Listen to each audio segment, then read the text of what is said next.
దేవునికి స్తోత్రం కలుగునుగాక. అందరూ బాగున్నారా?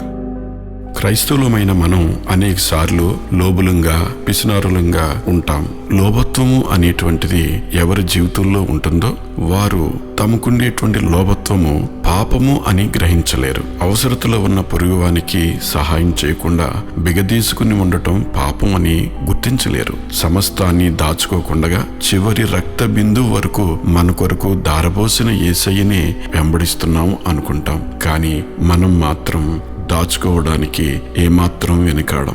అది పాపమనే విషయం కూడా మనకి అర్థం కాదు. మీరు ఏ విధమైన లోభమునకు తావివ్వకుండా జాగ్రత్త పడండి. ఒకని కలిమి విస్తరించుట వాని జీవమునకు మూలము కాదని యేసు గట్టిగా హెచ్చరించాడు. లూకా 12:15.